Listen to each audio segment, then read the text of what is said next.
Hello, my name is Matthias and welcome to the FPL Scope and my team selection video for Game Week 14, which is coming around fast after the finish of Game Week 13, which was again okay game week, not the best, not the worst. Another slight red arrow down to 296k now. I was 220k around Game Week 12, and then I've gone down slightly both of these game weeks basically. So yeah, not the best trajectory, but we're gonna see what happens next in Game Week 14 pretty soon in this video. But before that, I've got to go through a couple more things. I'm gonna go through the manager of the week as well, which had a really good week by using a chip, but it was a perfectly nice use of the chip as well. So we'll get to the manager of the week. We'll also look at the free hit team that I selected for Game Week 13, and also I'm going to select the free hit team for Game Week 14 like I usually do on this channel before we get into the plans for the manager of the week and then into my own current plans for Game Week 14. But before all that, let's take a look at Game Week 13 and what happened there, which was just this past weekend. It's coming right up with Game Week 14, so let's just get Game Week 13 out of the way first. 72 points. Decent game week, had one transfer, Raul Jimenez to Joao Pedro, didn't really gain anything from it, but I did expect more from Joao Pedro at home to Southampton.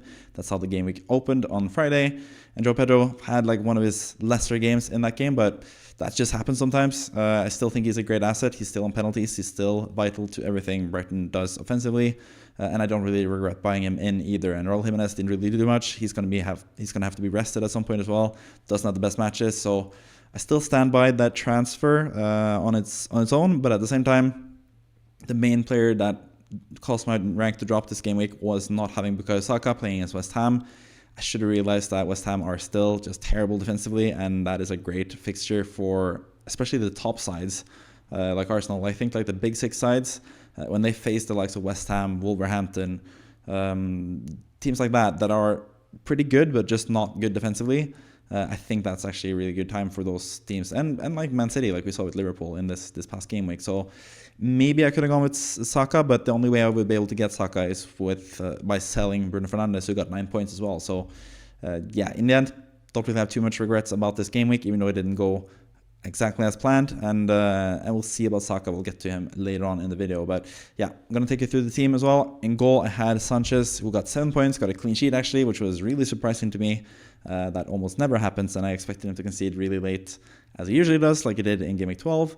But 7 points from him, nice for a change for Sanchez. And Chelsea are actually looking better and better defensively, and better as a team in general. So I don't really feel too bad about Sanchez long term, even though he's been pretty bad for me since Game Week 6. Hasn't really gotten much in terms of points. I wish I'd gone with Sels or Onana like I was planning to do, but for now, at least from now onwards, for the next like 10 game weeks just about, I think Sanchez is one of the better goalkeepers, so I don't really mind having him and Fabianski as a rotation. And luckily, didn't get Fabianski onto the pitch because he got -1 point, got a yellow card for causing the penalty, and conceded 5 goals basically. So yeah, really happy that I played Sanchez and 7 points. Aït-Nouri has not been the best transfer for me. I subbed out or transferred out Trent Alexander-Arnold last game week for Aït-Nouri.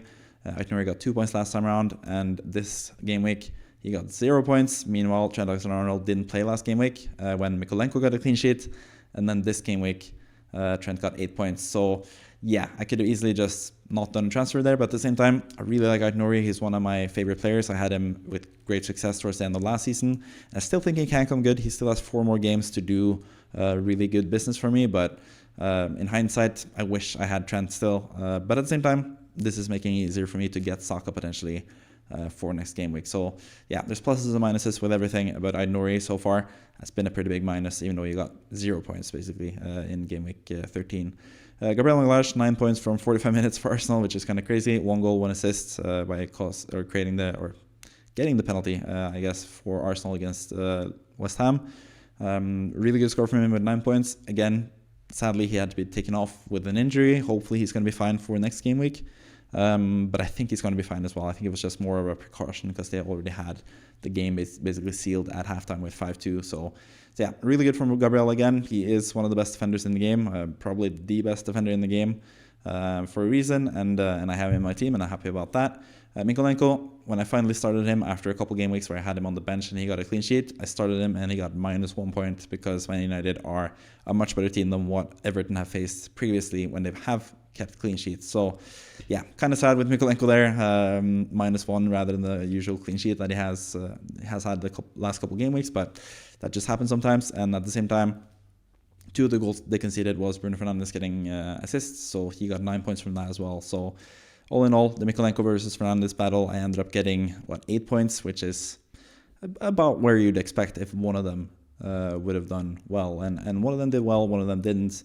That's sort of what usually happens when you have 2 players playing against each other, which is also the case for Sanchez versus Watkins, because although Watkins had a really huge chance that Sanchez saved, another decent chance that Sanchez saved as well. So at least Sanchez kept his clean sheet and I got some points out of it. But that's the downside. You don't really get much upside from having 2 players playing against each other, especially one defender against the midfielder.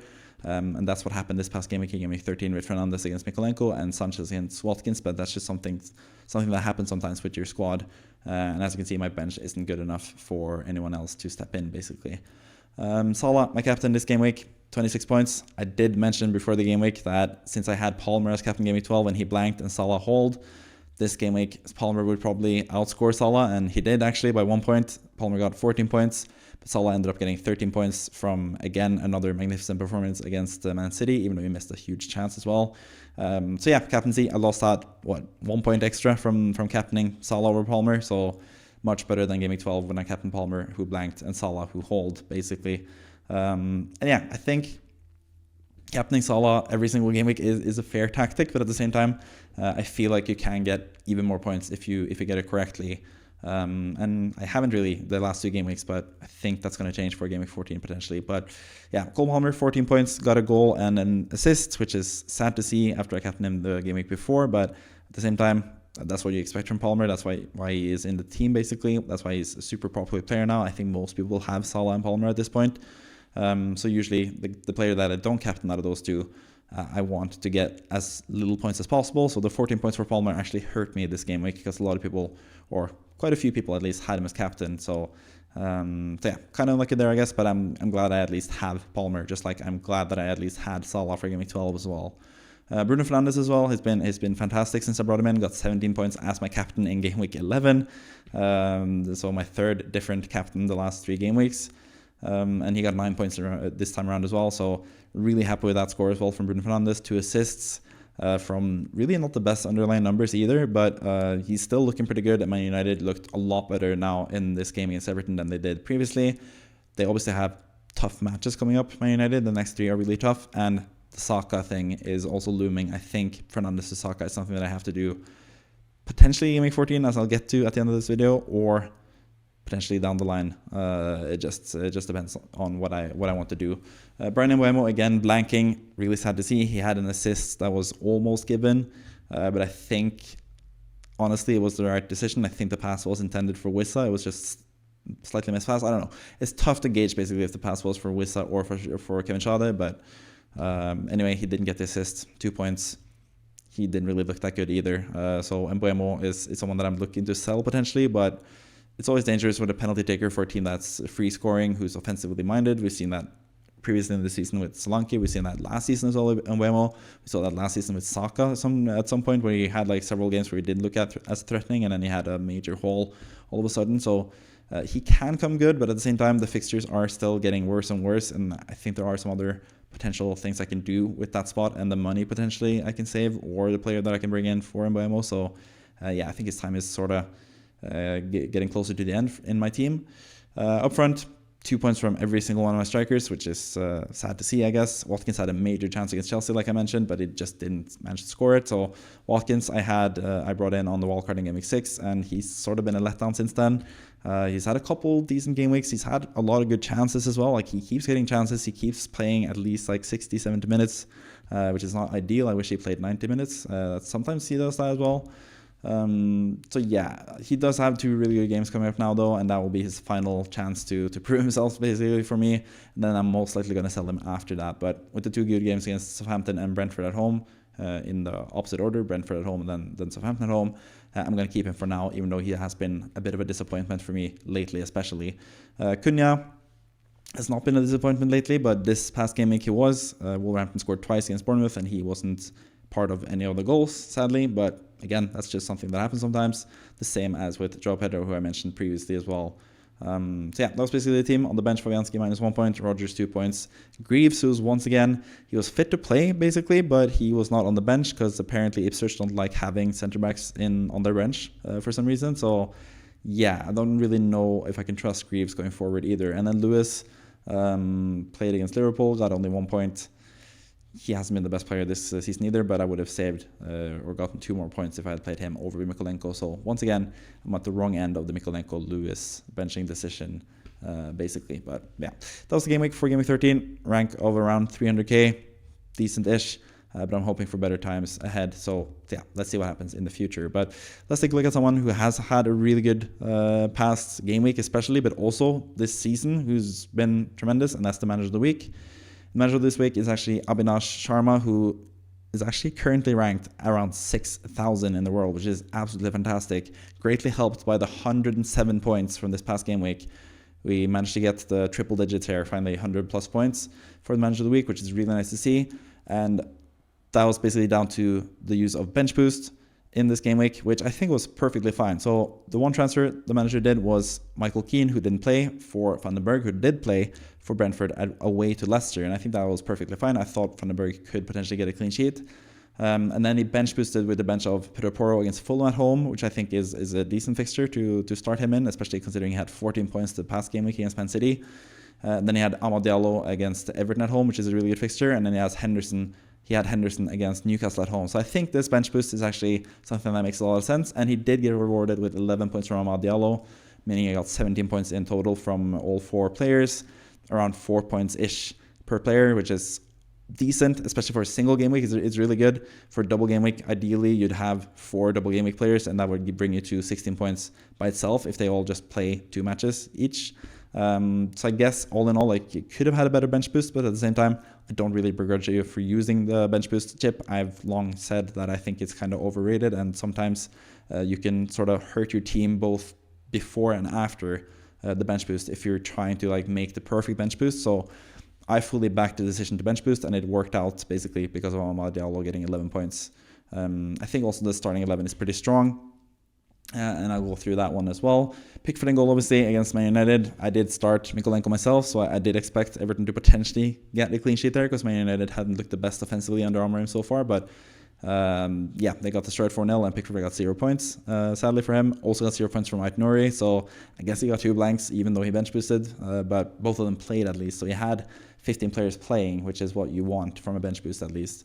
But yeah, Aït-Nouri, unlucky there as well. Virgil van Dijk with 6 points. That's really good against Man City. Yeah, he was really close to getting more points as well. He easily could have scored, and that would have meant probably potentially bonus 2 points as well. So he probably would have gotten 14 points if he had scored one of those big chances he got from corners. So really unlucky not to get more points from Virgil van Dijk actually in this game week. Also, even more unlucky, getting only 1 point from Mazraoui, because he was subbed off after 55 minutes for Man United in the clean sheet against Everton. So yeah, sort of bad luck with the defense there, even though it is the manager of the week. This is the manager that had the best game week, but all in all, the team was really, really good. And yeah, it could have been even more points as well. Salah as captain in this team as well, makes sense. 26 points for him. Palmer with 14 points, amazing. Saka with 18 points as well, obviously the main player that I was missing for my team. He looked amazing in the game against West Ham, and he's obviously someone that this manager should be really happy about having in the team for the long haul. And Bowen with 2 points, again, against Leicester at home, you just sort of had to back him basically in that game, but he got only 2 points. Kevin Schade got 23 points on the opposite wing, so that's also kind of annoying, I guess. That it could have been different if it was the other winger that scored the hat-trick that Schade scored. But yeah, up front, Jackson with 6 points. He also had a major chance to score another goal. Could have gotten bonus points from that as well. So there's a lot of points left on the table here with this team, even though it has gotten 107 points. So that just tells you something about the strength of the team in general. Jan Wissa with 8 points, scored obviously for Brentford in that game against Leicester. Not really that surprising. He's also in the free draft, as I'm going to present to you pretty soon. He was amazing. Chris Wood, despite not getting a single shot in open play, he managed to get a penalty, or Nottingham Forest managed to get a penalty. Jota actually, who fell down quite easily, in my opinion, but got a penalty for Nottingham Forest, and Chris Wood just hammered it home straight down the middle, easy as can be, and scored just another fantastic, or not a fantastic goal, but like scored a goal in a fantastic season. Another goal in a fantastic season for Chris Wood. So 9 points from him, which is absolutely amazing.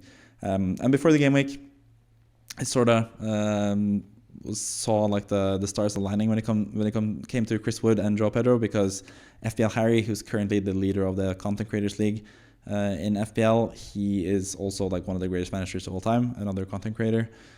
He basically made a decision to keep Chris Wood and not bring in Joao Pedro. And since he is the striker whisperer who always knows which striker will get the most points, basically, he almost always gets the striker right, and he's had Chris Wood the whole season. At that point, when I saw that he had decided to not bring in Joao Pedro for Wood, I knew Joao Pedro would blank and Wood would get points, and that's exactly what happened. Wood got 9 points basically, but that's a bit of a tangent anyway. On the bench, a lot of blanking from his bench there, even though they had good fixtures. So again, I think the bench boost was warranted, and he got 11 points from Amad Diallo, who got 2 assists and looked really, really nice, and he's going to be a really nice player to have for the long haul as well. So I think this team is pretty damn good for the future, as I'll discuss later on in this video. But yeah, fantastic game week. Also has all chips remaining apart from the bench boost, wildcard, triple captain, free hit. This was not some sort of gimmick. Also 6,000 in the world, absolutely amazing. The manager is actually second in the FPL Score mid league in total. So yeah, that tells you something about the great season that they're having so far. But yeah, if you want to be the manager of the week as well, featured on a video just like Abhinash Sharma just did, then you can join the FPL Score mini league with the league code hpxeri. And if you are the highest scoring manager in a single game week, you'll get featured on the podcasts or in a video like this. So yeah, let's move on to my free hit team, my free hit draft for this past game week, what I thought was going to be the best team for game week 13 before the game week started. And that ended up with 84 points. Again, decent score. Not too unhappy with that. Also had Saka in this team compared to my own team where I didn't have Saka. But obviously there are some flaws with this team as well. So let's go through the team with the free drafts that I had for game week 13. For Bruggen with 2 points, conceded against Southampton. Probably should have conceded twice because the goal that they got disallowed was kind of BS in my opinion. But maybe he got a touch. If he got a touch, then I guess you have to call it off. But yeah, I don't think it warranted an offside if it wasn't touching the ball in that game. But yeah, for Bruggen, didn't keep a clean sheet anyway, regardless of not conceding 2 goals. But I thought Southampton home would be a decent choice for Bruggen, or a decent chance for him to get a clean sheet, but that wasn't meant to be. Nouri, again, 0 points. Yeah, I'm just going to back him until he scores, I guess, because he has really good fixtures, and at some point he's going to get a goal and clean sheet at the same time and get a huge haul. So hoping that time will come pretty soon.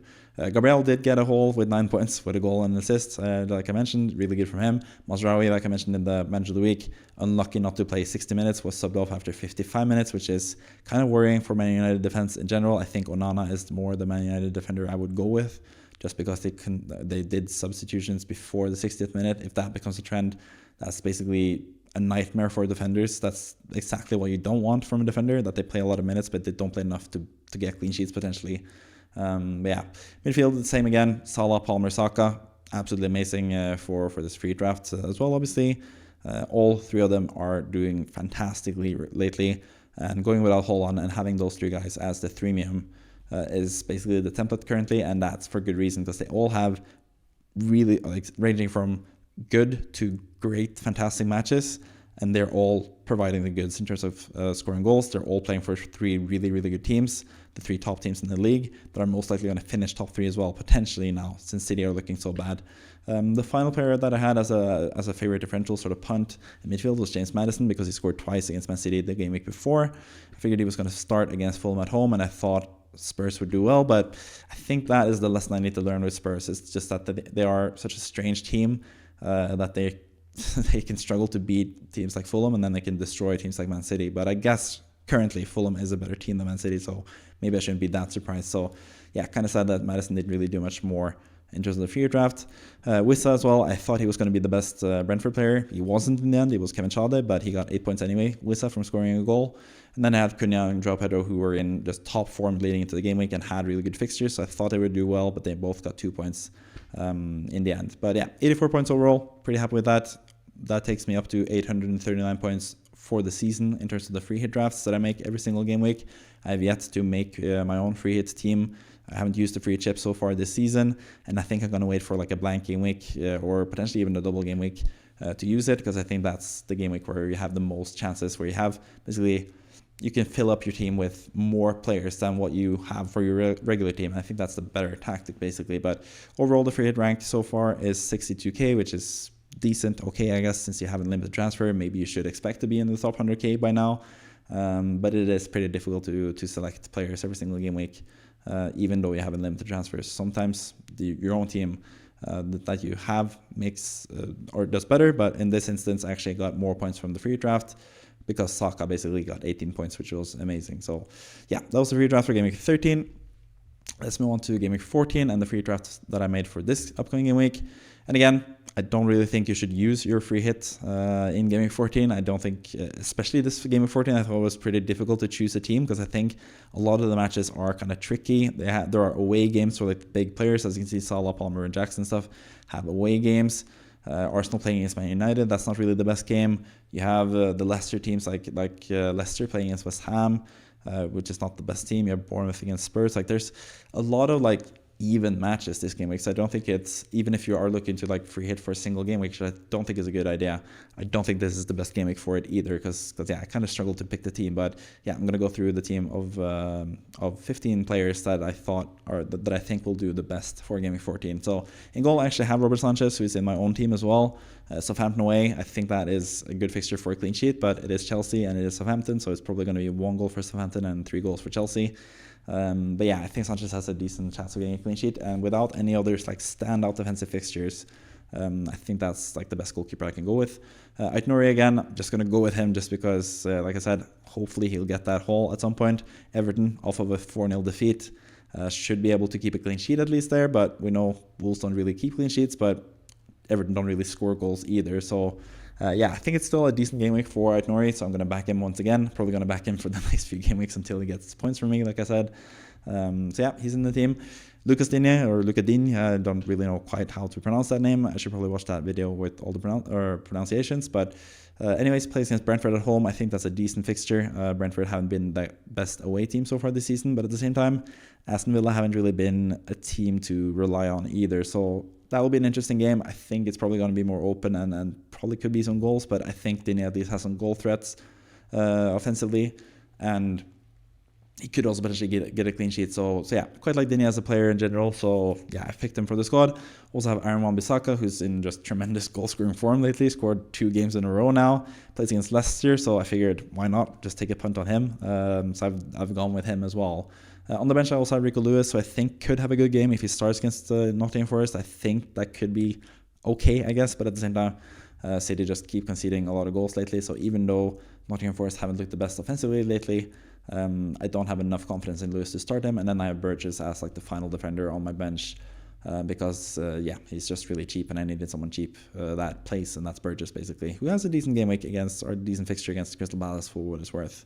Midfield, again, going with Salah, Palmer, Saka. Salah as my vice captain against Newcastle away. I still think it's viable to choose him as captain because obviously he keeps getting double-digit hauls every single game week. But I think I'm just going to lean on Palmer, who has also shown a lot of promise playing in Southampton. I think that's a really good fixture for him. Southampton don't really back down and play defensive football either. They try to play their own game. So I think that it is going to suit Palmer. So I think he's going to be the best captaincy choice this game week. But I could see people going with Salah as well. Saka is more of an iffy selection, I guess, for me. Like, I think Man United are pretty good, and I think they will set up pretty defensively minded. But at the same time, Arsenal are currently in such good form that I think there is a feasible chance that it's going to be like a 4-0 Arsenal type of game as well, because they are just that good at the moment. But most likely, I think it's going to be a pretty tightly contested game where Arsenal get like a 2-0 or 1-0 win. So maybe or maybe Saka won't do too much, but I think he has a decent chance, especially at home against Man United, so I've selected him as well. But I think I slightly prefer, for this week at least, Jared Bowen playing against Leicester away. He is my favorite differential out of the midfielders. I think West Ham, even though they looked terrible defensively against Arsenal, I think offensively against the Leicester teams, I think they're still going to be really good. I think Lopetegui is starting to figure something out, offensively at least. And I think this could be a good jumping on point for Bowen if you're interested in him as a player. Obviously, he doesn't have the best underlying stats so far this season. I think he has like 0.12 expected goals per game, which is pretty bad so far. Hasn't really been the best under Lopetegui, but he's also gotten a lot of points so far. He's like one of the more high-scoring midfielders in the game as well still, even though West Ham have struggled mightily and haven't had the best fixtures. So Leicester away could be a good starting point for Bowen and West Ham to do really well and get their season sort of going in the end. So I think he's a pretty good pick for this game week at least. Up front, I have Ollie Watkins, who is also in my own team. Sort of just have to back him to do well now. Brentford at home, I think that's a high-scoring game written all over it for at least attacking players for Aston Villa. So I think Watkins has the most prominent player in the Aston Villa attack, who's the most nailed, I guess, even though it could be John Durant starting this game. I think he would still start alongside Watkins. And Watkins is still getting a lot of chances, so I think one of these game weeks he might just get the returns that he got last season, because last season he made the most out of most of his chances basically, and this season he's sort of back to his old ways, kind of, where he's missing quite a few chances. But I think he's pretty close to getting something, and I just want to back him in a pretty good game against Brentford at home, especially for an attacking player. That's a really good game. Then I had Nicholas Jackson, who just can't stop scoring lately. He's in fantastic form, plays against Southampton. I think that's a no-brainer pick up front as well. He's my favorite differential in attack. I think Chelsea are looking really good. Nicholas Jackson is looking fantastic, and he is definitely someone you can buy for this game week if you have the money available to bring him in. Probably wouldn't sell Watkins like I have. I have Watkins myself in my team. I'm not going to sell him for Jackson myself. And I also think it's going to be a really tight contest between Isak and Jackson as well. If I would sell Isak to get Jackson, maybe if I had like 3 free transfers or 4 free transfers, I would do it. But if I had just 1 free transfer, I probably wouldn't do it, because I think Isak is going to get some pretty easy games coming up. So I'm not so sure I would go for it, especially if you have someone nice off the bench where you can bench Isak against Liverpool and play someone like Semenyo, for example, or Evan Nilsson, because they have decent fixtures against Spurs at home. So yeah, Evan Nilsson is my final striker in the free draft. He managed to get 3 penalties this past game week. He won 3 penalties that Kluivert converted. And he's just been looking really good for Bournemouth so far. And I think Spurs is a team that they could easily attack. We've seen Spurs struggle a bit more against these like middling teams in the league that can turn it on. So yeah, I think Evan Nilsson has a decent chance of having a really good game week. So yeah, I don't mind him at all as a player this game week, even though Spurs is not usually like a game you would target. But I think for this game week, it makes sense because there aren't really too many good fixtures to choose from. So yeah, Evan Nilsson is my my third striker in the free draft. And then on the bench, Fabianski against Leicester away. I think that's a decent backup goalkeeper to have. Rodgers against Brentford at home. I'm not quite sure if he's going to start the game, but if he starts, I think he can be really, really good. And then Miracle Lewis and Burgess that I already talked about so far in this free draft, basically. So, yeah, pretty nice free draft for Game Week 14, I think, in general. But it is a pretty difficult game week to select players, except for the obvious Salah, Palmer, Saka trio, which is like the main thing currently. But that's going to lead into something pretty soon. But first, we're going to get to the manager of the week from this past game week. We're going to look at the next game week coming up, Game Week 14, for Avinash Sharma. This upcoming game week, 0.1 in the bank, 1 free transfer. Not really too much you can do here, but I think I would personally lean, since you already have basically everything in place. You have Amad Diallo for a cheap price. You already have a Liverpool defender. You already have Salah, Palmer, Saka. You already have 3 strikers that are really, really good. No one that you need to get rid of, at least. Even though Wissa and Wood have like not the best fixtures this game week. I don't think they're too bad either. So I think personally I would lean towards doing Mbeumo to Bowen. I just don't think Mbeumo has been that nice to watch lately. I don't think he's looked close to getting points as he has been previously. And I think Bowen has a really good chance of turning it up and being really, really good the next few game weeks. I think West Ham are in for some pretty nice fixtures that Bowen can take advantage of. So I think that's a pretty good transfer to do. And after that transfer, honestly, I think your team is actually really well set up for the future. You also have the wildcard left. I would save that for game week 19. And I would just also stockpile transfers, I think, after this game week. And Mbeumo to Bowen, and then you have a really nice rotation of Wood and Amad Diallo from next game week onwards. I think you can play like Wood and Ahmad every other game week. Sometimes you can play both of them as well. And the same goes for Pedro Porro and Mazraoui. I think Man United have like every other game week is good for them between now and the game week 16 or 17. They have tough away games against Man City now, and then against Arsenal now, and against Man City in game week 16. But game week 15 and 17 they have good home games. So yeah, I think both Mazraoui and Ahmad are really nice to have in the squad. Obviously, Mazraoui, not ideal, the fact that he got subbed off after 55 minutes, but I don't think that necessarily will happen every single game week, but it is a bit of a worry, obviously. But yeah, I think this team is pretty well set up for the future, especially with the wildcard left as well. Obviously, the rank is fantastic, 6,000 in the world. Could potentially, like, you're in a position to potentially win the whole damn thing if you're really lucky and play really well from this point onwards in the season, pretty much. So yeah, I wish you all the best. I think going with the Bowen is what I would do. You have enough money in the bank to get it done. I think Bowen is a really nice differential, and considering you're in such an attacking position, you are really safe with the team that you have. You are able to do some risks here, so you could do a with the Bowen. I think if I were to do say some other transfer, it would potentially be on Wissa out for someone, but I think Wissa has looked really good, and Brentford are just scoring goals left, right, and center. They play Newcastle at home next game week as well. So I don't think it's like that urgent to sell him. I don't think it's urgent to sell Wood either. He's been so good this season. Man City are really bad defensively currently, so I don't think it's the worst fixture. Obviously, you could have some other better players, so maybe you want to do Wood to João Pedro. That could be a good option. You could bring in Cunha, but at the same time, I don't think João Pedro away to Fulham, and I don't think Everton away either for an attacking player is that good for Cunha. So I don't think you need to bring in one of those guys this game week, and I think Bowen would be my priority instead, considering you have the chance to do so. And I think Wissa and Wood are perfectly good strikers to keep for the long haul, and obviously Jackson is really good to keep for the long haul as well. So yeah, I think you're in a good position despite not having many transfers or much money in the bank, but you have a lot of chips remaining, and you have a really good setup already with your team. Probably not ideal to have two really expensive goalkeepers with Pickford, who's like 5.0, and Henderson, who's like 4.5. Probably not the ideal thing going forward, but I don't think you need to address that before you do the wildcard either. So yeah, I think you're in a really good position in general. It's been a really good season for you. Last season was 377k, so obviously it's a huge plus this season. I also realized or saw from your FPL page that you are in 3 different mini leagues from like content creators, and I'm one of them. So hopefully you watch the content. If you do, then please let me know down in the comments. That would be really nice if you actually are a regular watcher, and if you get to see this as well before the deadline, that would be great, and hear your thoughts about this upcoming game week and what your plans actually are.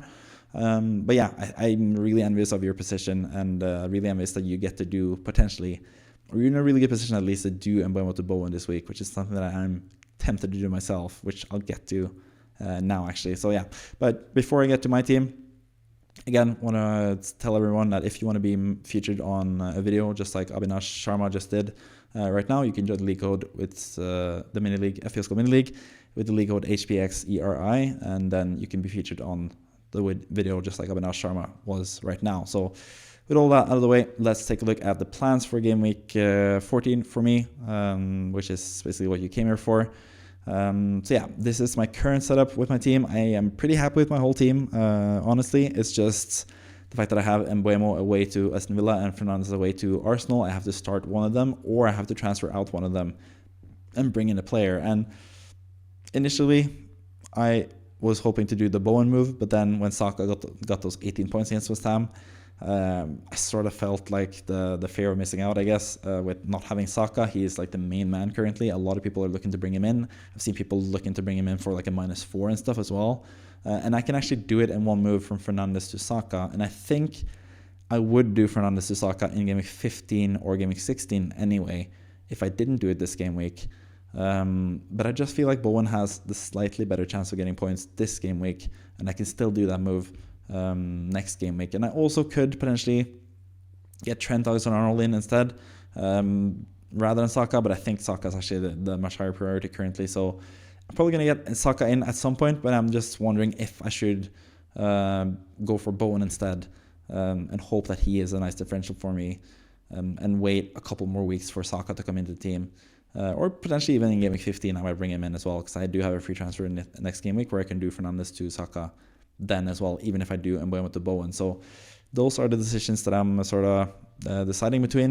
When it comes to my team in general, let's just go through the team as well. Apart from the transfer plans, in goal I have Sanchez, who is in my free team, obviously. I really like him. Same goes for Nouri, he's my free team. Gabriel was pretty close. If I had enough money, I would have him in the free team as well. So he plays against Man United at home. I think that's a decent... like any fixture is a decent fixture for Gabriel, basically. Rico Lewis, at some point he has to come good, I guess. But yeah, at least Nottingham Forest aren't the best offensive team. So maybe I can finally get a clean sheet from Lewis and potentially even points offensively. But most likely not, because Lewis has been terrible most of the season. Midfield, Salah and Palmer. I mentioned previously that I think Palmer is the best captaincy choice just because of the fixture that he has, but I don't really begrudge if you go for Salah, because obviously he keeps getting double-digit hauls. He's just absolutely amazing. But Palmer is also absolutely amazing, and I think he can have a huge haul as well. So I think he is the best captain this game week. Then we have the Mbeumo question, or Mbeumo or Fernandes thing that I mentioned at the start of this planning. Currently, I'm more in favor of doing the Bowen move and just waiting for Saka 1 or potentially 2 more game weeks, because he has Man United at home, which is kind of a tricky fixture potentially, and then next week he has Fulham away, which is also kind of a tricky fixture.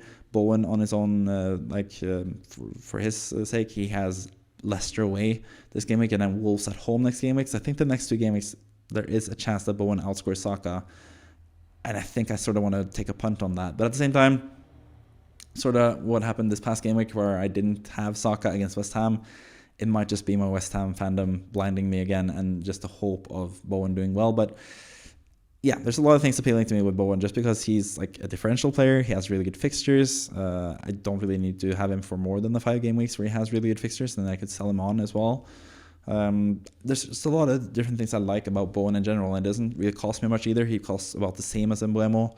I think he's a really good player, obviously. I think the best is yet to come for West Ham, so there's a lot of good things about him, but it's also just going without Saka is kind of a worry. But at the same time, I kind of like to take a bit of a risk. I also don't really like jumping on a bandwagon 2 weeks after you should have been on it, basically, which is sort of what I did with Joao Pedro this past game week, and he got 2 points for me. So yeah, the fixtures is just like a slight worry for me when it comes to Arsenal, but at the same time, it is Arsenal, and they could just run over both Man United and Fulham, and I wouldn't be surprised if they win those 2 games, scoring like 3 or 4 goals in both of them. That could happen as well. So yeah, I'm in between those 2. I could also just stand pat and start Mbeumo this game week. I'm not a huge fan of that, but then I would potentially bring in Trent for next game week instead. I will sort of have a decision between Trent and Saka next game week. If I do Bowen now, I will have a decision to either do Lewis to Trent Alexander-Arnold or follow through with the Fernandes to Saka move, because the Bruno Fernandes part of this is also something that is not talked about enough, I guess, because he has tough fixtures now in the next 3 fixtures, or at least like the away games now in Game Week 14 and Game Week 16, but he has shown some promise lately, and Man United have shown some promise lately, so maybe I would like to have him as a differential for the long term, and I'd rather go with Bowen and Trent and just sort of bet against Saka, but I feel like I need Saka at some point, so I think the Fernandes to Saka move is coming at some point, but I also sort of just want to give Fernandes and Man United some more time to convince me that potentially I want to keep him, or potentially Trent Alexander-Arnold to convince me that he might be someone that I want to bring in rather than Saka, and keeping Fernandes and Bowen instead. So yeah, there's a couple of decisions there when it comes to benching and stuff. Could start Mykolenko against Wolves rather than Lewis, but Wolves score in every single game so far this season, so I don't think Mykolenko will keep a clean sheet this time either. I just have slightly more faith in Lewis. I could start Greaves, who might be back as a starter, but just the fact that he's not even on the bench lately, I don't know. But obviously, if Ipswich don't have any centre-backs on their bench, then most likely if Greaves is in the squad for this game week, he will be a starter, and if he's the starter and they don't have a backup at centre-back, he will most likely play 90 minutes as well, so he'll get a clean sheet. So maybe I'll just start Greaves, and if he doesn't play in the game, I'll get Lewis, and if he does play, I'll get Greaves against Crystal Palace at home, which is a decent fixture as well. So I could start him over Lewis, but I'm not sure. I think it's probably just a gambler's fallacy or whatever. Also, there's some name for it, but yeah. The fact that I've had Lewis for so long and he hasn't really provided the goods, maybe it's just that makes me want to go with him as a starter instead. But apart from that, not really any benching decisions or benching headaches, not really any captaincy headaches either. I think Palmer's the best captain this game week. Could argue Fabianski over Sanchez, but considering Sanchez just kept the clean sheet, and Leicester are playing in their first game with Ruud van Nistelrooy, I think they will score in that game, which is also probably a good sign for Bowen. That makes me want to start Sanchez instead.